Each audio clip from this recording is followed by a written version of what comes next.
وہ شخصیات جو سال 2021 میں ہم سے جدا ہو گئیں۔ بھارت سے تعلق رکھنے والے مولانا حبیب الرحمن قاسمی اعظمی دارالعلوم دیوبند کے استاد حدیث، علم رجال اور تاریخ کے ماہر تھے۔ انہوں نے تقریباً 40 سال سے زائد دارالعلوم دیوبند میں استاد کی حیثیت سے اپنے فرائض منصبی بحسن خوبی سر انجام دیے۔ وہ دارالعلوم دیوبند کے ترجمان ماہنامہ دارالعلوم کے ایک طویل عرصے تک ایڈیٹر بھی رہے۔ اس درمیان انہوں نے کئی تاریخی، علمی، تحقیقی کتابیں تصنیف کیں جو علمی حلقے میں مقبول ہوئیں۔ آپ 30 رمضان المبارک 1442 ہجری بمطابق 12 مئی 2021 کو اس فانی سے کوچ کر گئے۔ مولانا وحید الدین خان۔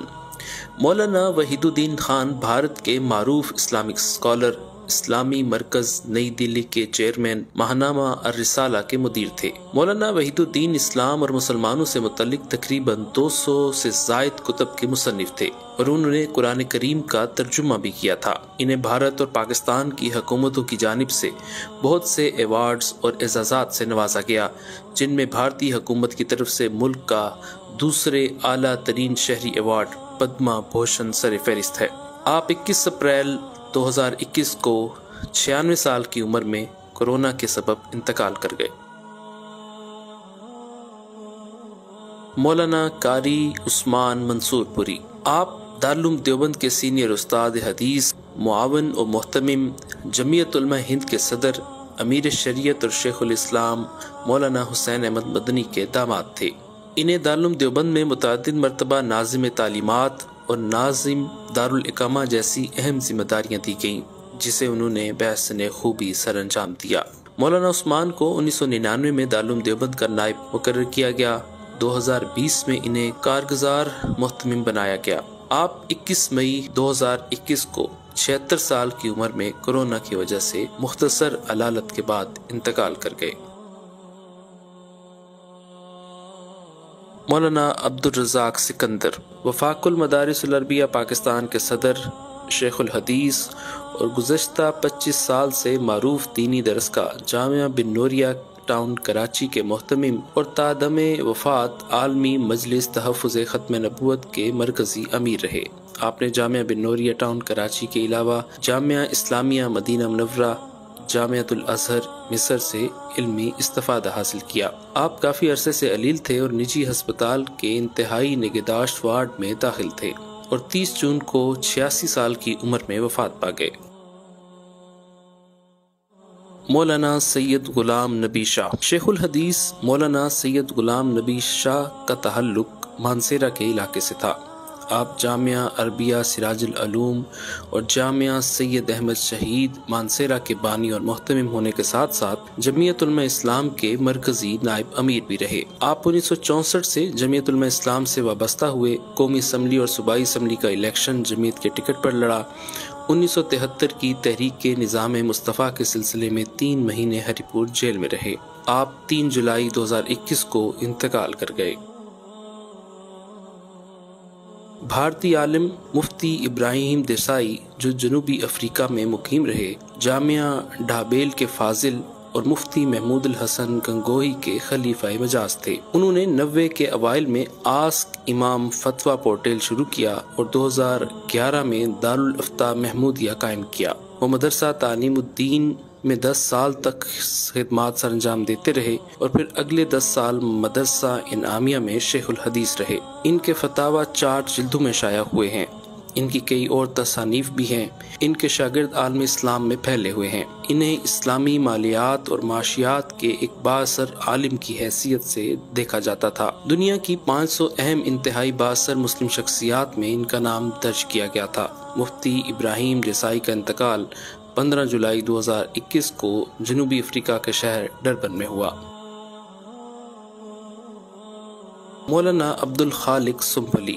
مولانا عبدالخالق سنبھلی کا تعلق بھارت سے تھا اور آپ دارالعلوم دیوبند کے نائب محتمم اور استاذ الحدیث رہے۔ دارالعلوم دیوبند ہی سے فارغ التحصیل تھے اور آپ کے اساتذہ میں مولانا محمود حسن گنگوہی، مولانا محمد طیب قاسمی اور سید فخر الدین احمد شامل ہیں۔ سن 1982 میں دارالعلوم دیوبند میں درس و تدریس کے لیے آپ کا تقرر ہوا، یعنی تقریباً 40 سال آپ دارالعلوم دیوبند سے منسلک رہے۔ 30 جولائی 2021 کو مظفر نگر میں آپ کا انتقال ہو گیا۔ مولانا یاسین صابر۔ شیخ الحدیث مولانا یاسین صابر بیک وقت ملتان کے 3 صف اول کے بڑے جامعات جن میں جامعہ خیر المدارس ملتان، جامعہ عمر بن خطاب اور جامعہ قاسم العلوم شامل ہے کہ شیخ الحدیث تھے۔ آپ کئی اشروں سے حدیث مبارکہ کی تدریس کی سعادت حاصل کر رہے تھے اور ہزاروں علماء نے آپ سے استفادہ حاصل کیا۔ شیخ الحدیث مولانا یاسین صابر 26 اگست 2021 کو حرکت قلب بند ہو جانے کے باعث انتقال کر گئے۔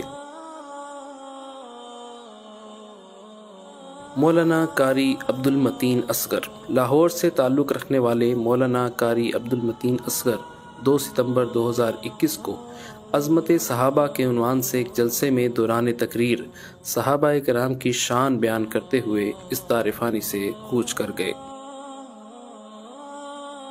مولانا حبیب الرحمن لدھیانوی ثانی۔ مولانا حبیب الرحمن ثانی لدھیانوی مرکز تحفظ اسلام ہند کے سرپرست اعلیٰ، مجلس احرار اسلام ہند کے قومی صدر، پنجاب کے شاہی امام، تحریک تحفظ ختم نبوت کے سپہ سالار تھے۔ آپ رئیس الاحرار مولانا حبیب الرحمن رحمۃ اللہ علیہ کے پوتے تھے۔ مولانا حبیب الرحمن ثانی لدھیانوی جو شیر اسلام، شیر پنجاب اور شاہی امام پنجاب کے نام سے جانے جاتے تھے، آپ نے مجلس احرار اسلام ہند کے ذریعے بھارت کے صوبہ پنجاب میں خوب کام کیا۔ پنجاب کی درجنوں مساجد کو سکھوں اور غیر مسلموں سے بغیر لڑے جھگڑے آزاد کروایا اور انہیں آباد کیا۔ 10 ستمبر 2021 کو بروز جمعہ مولانا حبیب الرحمن ثانی لدھیانوی امیر احرار اسلام ہند کا لدھیانہ میں انتقال ہو گیا۔ مولانا محمد رفیق عصری جلال پوری۔ مرکزی جمعیت اہل حدیث کے رہنما مولانا محمد رفیق عصری جلال پوری ممتاز عالم اور شیخ الحدیث تھے۔ آپ 27 ستمبر 2021 کو 84 سال کی عمر میں انتقال کر گئے۔ ڈاکٹر عبد القدیر خان۔ محسن پاکستان ڈاکٹر عبد القدیر خان پاکستان کے ایٹمی پروگرام کے خالق تھے۔ آپ وہ مایہ ناز سائنسدان ہیں جنہوں نے 8 سال کے انتہائی قلیل عرصہ میں انتھک محنت اور لگن کے ساتھ ایٹمی پلانٹ نصب کر کے دنیا کے نامور نوبل انعام یافتہ سائنسدانوں کو ورطۂ حیرت میں ڈال دیا۔ وہ کچھ عرصہ سے علیل تھے۔ انہیں 10 اکتوبر 2021 کی صبح ہسپتال لے جایا گیا جہاں وہ جانبر نہ ہو سکے اور 85 سال کی عمر میں اس دار فانی سے کوچ کر گئے۔ خالد حسنین خالد۔ چکوال سے تعلق رکھنے والے خالد حسنین خالد کا شمار پاکستان کے مایہ ناز اور مشہور نعت خوانوں میں ہوتا تھا۔ خالد حسنین خالد کے کریڈٹ پر بے شمار نعتیں ہیں جن کو انہوں نے اپنی آواز دے کر ہمیشہ کے لیے امر کر دیا۔ نعت خوانی کے میدان میں سنجیدہ اور با ادب انداز کے حامل خالد حسنین خالد 18 دسمبر 2021 کو دنیا فانی سے رخصت ہو گئے۔ مولانا محمد یوسف اصلاحی۔ آپ ہندوستان سے تعلق رکھنے والے ایک عالم، آداب زندگی، آسان فقہ جیسی کتابوں کے مصنف اور جماعت اسلامی ہند کی مرکزی مجلس شورا کے رکن تھے۔ آپ نے طویل عمر پائی اور ساری زندگی تصنیف اور تالیف اور دعوت دین کے کاموں میں صرف کی۔ مولانا محمد یوسف اصلاحی۔ آپ 21 دسمبر 2021 کو 90 سال کی عمر میں انتقال کر گئے۔ مولانا محمد اکرم طوفانی۔ ممتاز بزرگ، جید عالم دین، نڈر، بے باک، جرت مند، مجاہد ختم نبوت مولانا اکرم طوفانی عالمی مجلس تحفظ ختم نبوت کے مرکزی اکابرین میں سے تھے۔ سرگودا میں خاتم النبیین ہارٹ سینٹر کے نام سے اسپتال قائم کیا۔ آپ نے اپنی ساری زندگی تحفظ ختم نبوت کے لیے وقف کر دی۔ مولانا اکرم طوفانی 98 سال کی عمر میں 26 دسمبر 2021 کو دل کا دورہ پڑنے سے جاں بحق ہو گئے۔ انا للہ و انا الیہ راجعون۔